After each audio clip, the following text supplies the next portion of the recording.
Wait. He wants to pull back to the Busan perimeter? All the way back to the Busan perimeter? But he was the guy who broke out. Why? Oh.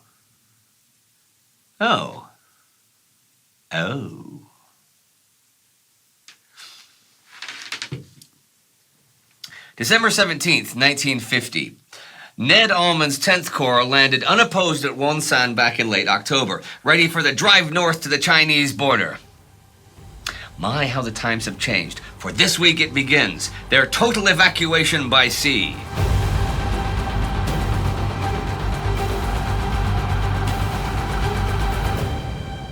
I'm Indy Neidell, and this is the Korean War. Last week, the Marines fought their way south out of the Chosin Reservoir. Chinese activity along the line died down, and the mention of the atomic option from the American president spooked the British. Well, this week, there is something of an inquest going on in the United States. The entry of the Chinese into the war has left the Americans with many questions. Just how have things been allowed to get to this point? Why has nobody taken charge in the aftermath? And what on earth to do next? The rapid diplomatic response from the British last week has only made the Americans more conscious of these questions. Allies or not, it's hard to avoid embarrassment when foreign leaders come to your capital to make sure you know what you're doing. Someone who has been present throughout the events of the past month, but has mostly escaped blame thus far, is U.S. Secretary of Defense George Marshall. The role of Marshall in all of this is kind of nuanced, because as Secretary of Defense, he hasn't really done anything wrong, but rather the people around him were expecting him to step up. Let me explain.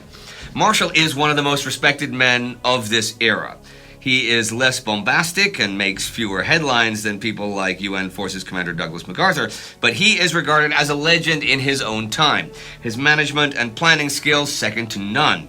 And what the Army in Korea seems to need most right now is management and planning. So Marshall's passivity lately is uncharacteristic, given the circumstances. And the simple fact is that the men around him, mostly his juniors, aren't comfortable making moves when he himself sits silent. There are multiple explanations for his actions or lack of actions. For one, Marshall and MacArthur have not had the friendliest relationship over the years.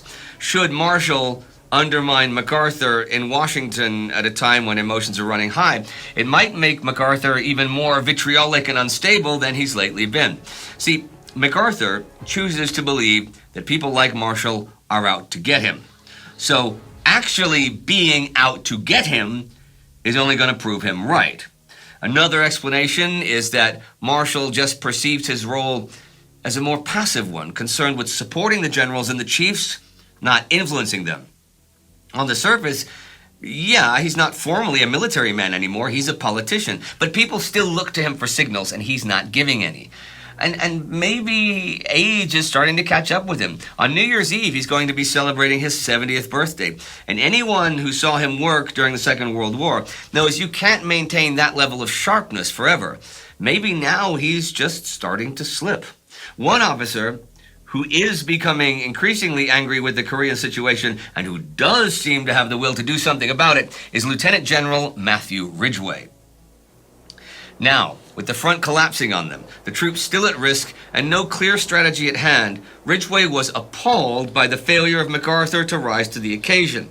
He was equally appalled by the lack of purpose and command in Washington, the willingness of the men one rank above him to be part of this strange vacuum of leadership. Of all the senior military men in Washington, Ridgway became the most outspoken as MacArthur seemed to unravel. Ever more bad news kept coming in, and no one in Washington was standing up to take charge. Ridgway saw the possible problems with MacArthur's planned offensive towards the Chinese border early on. The risk was too high for too little reward. They didn't know enough about their foe. The terrain wasn't right for the army they had. It placed far too much responsibility on the regular infantry, which was not their strongest suit. Now Ridgway sits through meeting after meeting, deeply troubled by the lack of decision-making. It seems as if the idea of issuing orders to MacArthur is a foreign concept, an old tradition lost to time, no longer practiced in the U.S. Armed Forces. Ridgway started talking to Hoyt Vandenberg, the Air Force Chief of Staff, whom he had known since he was an instructor and Vandenberg a cadet back at West Point. "Why don't the chiefs send orders to MacArthur and tell him what to do?" Ridgway asked his old friend. Vandenberg shook his head. "What good would that do? He wouldn't obey the orders. What can we do?" At this point, Ridgway, in his own words, simply exploded. "You can relieve any commander who won't obey orders, can't you?" Ridgway would never forget the look on Vandenberg's face. His lips parted and he looked at me with an expression both puzzled and amazed. MacArthur does at least go to Korea for a visit this week. On December 11th, he visits 10th Corps and 8th Army in that order. He had originally insisted that keeping 10th Corps deployed at Hamhung and Hungnam would pose a threat to the Chinese advance, preventing them from rushing south and hitting 8th Army for fear of being attacked in the rear. That delusion has since been dispelled. 10th Corps isn't going to attack, and the Chinese know it. The Chinese have also repeatedly shown that they don't really care for fighting with set fronts and sectors as the UN forces do. So why MacArthur thought they'd think twice before bypassing 10th Corps is anybody's guess. Well, anyway, now 10th Corps is given the order to head south. The order actually comes at the end of last week, and some troops and equipment were shipped out from Wonsan when the port was abandoned, and the Corps set up its perimeter around Hamhung and Hungnam. See, a land retreat is no longer feasible. The Chinese are lurking to their north and their west, watching, but not actively attacking. But moving out from their defensive positions could spell disaster for 10th Corps. 8th Army is not in any position to assist either, so the evacuation is going to have to happen by sea from the port of Hungnam and by air. 10th Corps Commander Ned Almond has a couple of different ways he could do this. He could evacuate all divisions simultaneously, but piecemeal, or evacuate one division at a time. But his units have suffered different numbers of casualties, and some are more combat fit than others. So he decides to evacuate one division at a time, starting with the most damaged. This is, of course, U.S. 1st Marine Division. After them, 7th Infantry Division, and then 3rd Infantry Division. The troops of ROK 1st Corps, made up of ROK 3rd and Capital Divisions, it's the South Koreans, will be evacuated piecemeal alongside the U.S. divisions. It's a huge operation to move that many troops and that much equipment out at short notice, though. Admiral James Doyle is assigned to the task with a transport fleet of 125 ships. Some of these ships are going to have to make 2 trips to move out the 105,000 troops, 18,500 vehicles, and 350,000 tons of cargo that Almond has in the Northeast. It is going to take some time. The question on everyone's lips is this going to be our Dunkirk? Well, before any of that can get underway, the Marines still need to get themselves out of harm's way. And at the start of this week, they finally managed to do so. Elements of the Chinese PVA's 89th Division harass their withdrawal, but are fended off with relative ease. The Americans find the promised trucks and freight cars waiting for them that I mentioned last week, and take a well-earned rest while they're driven the rest of the way to safety. By the end of the day, the 11th, the trucks and tanks have all entered the Hamhung-Hungnam perimeter. All told, at least 4,500 Americans, British, and South Koreans entered the Chosin Reservoir, never to return. The 1st Marine Division ships out on December 15th, bound for Pusan. From there, Almond has instructed them to assemble at Masan to the west, where they will then be passed to 8th Army control to help hold back the expected Chinese drive south. Because that drive is going to come sooner or later, and 8th Army needs every man it can get to face it. So, MacArthur also visits 8th Army Commander Walton Walker, the 11th, and the two have time to discuss plans for the retreat. The plan is for Walker's forces to pull back to a sequence of fallback lines. The recently activated ROK units in the south will be brought northeast to cover the eastern sector, and U.S. 10th Corps and ROK 1st Corps will gradually be folded into Walker's command.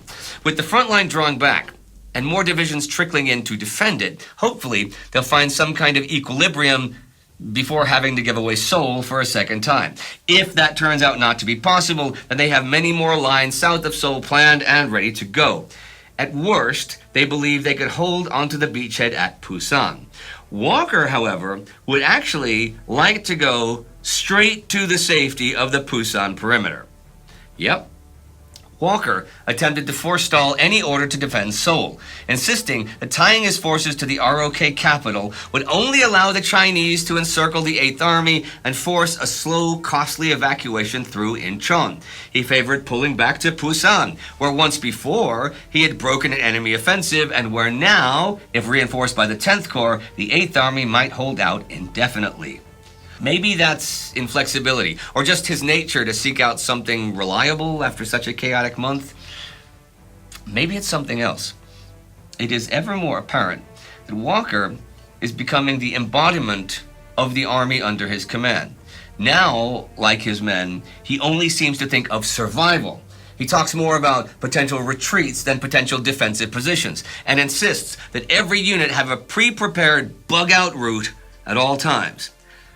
It's hard to blame him, really. He's commanded 8th Army from its first days in Korea, fought all the way up to the Yalu River, the border with China, and now faces the prospect of going all the way back to square one.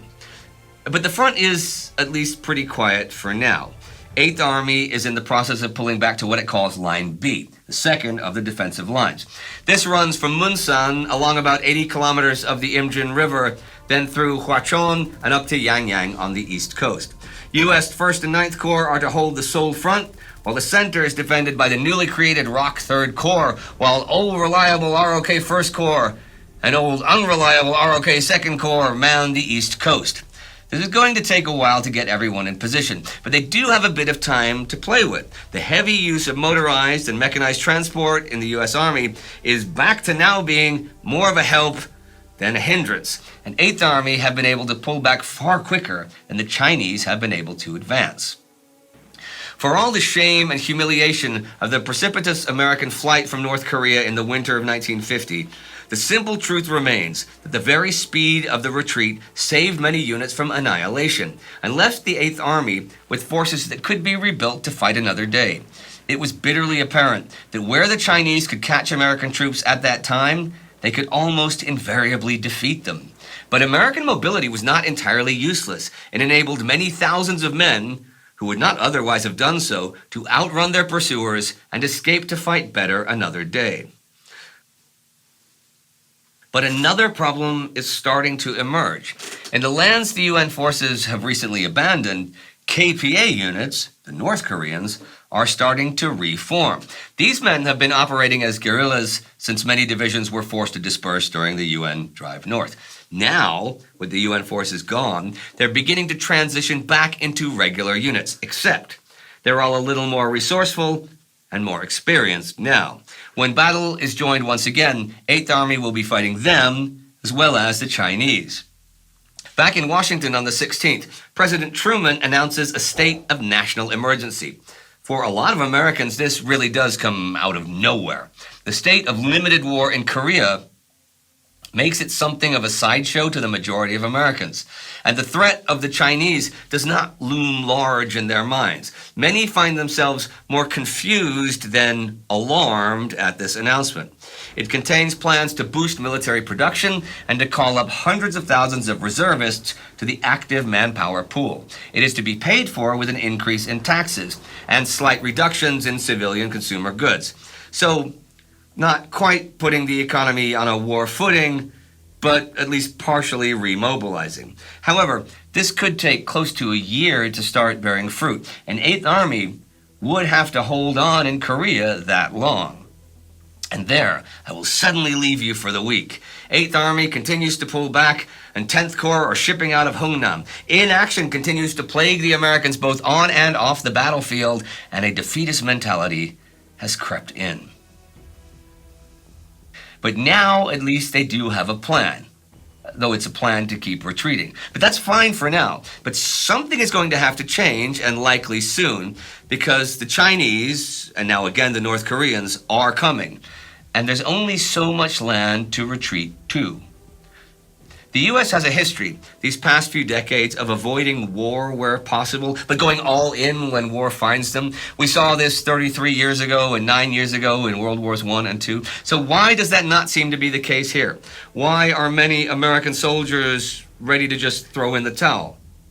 Well, maybe it's because it wasn't the U.S. that was attacked. There was no Pearl Harbor, no unifying moment to rally around and spur them on. To many, it feels like they don't have any skin in this game. Here is the experience of an American soldier from Max Hastings' The Korean War, who has served in Korea since the first days of the war. Corporal Robert Fountain, late of Task Force Smith, gazed around the schoolhouse at Chonan in which he found himself sheltering in the depths of the retreat, and recognized the very same building in which he had taken shelter in July, in the midst of the first traumas of the war. It was too much to bear. We had fought all the way south and all the way north. I thought, look what we have suffered, and we're back where we began. I have nothing in this country, and I never will.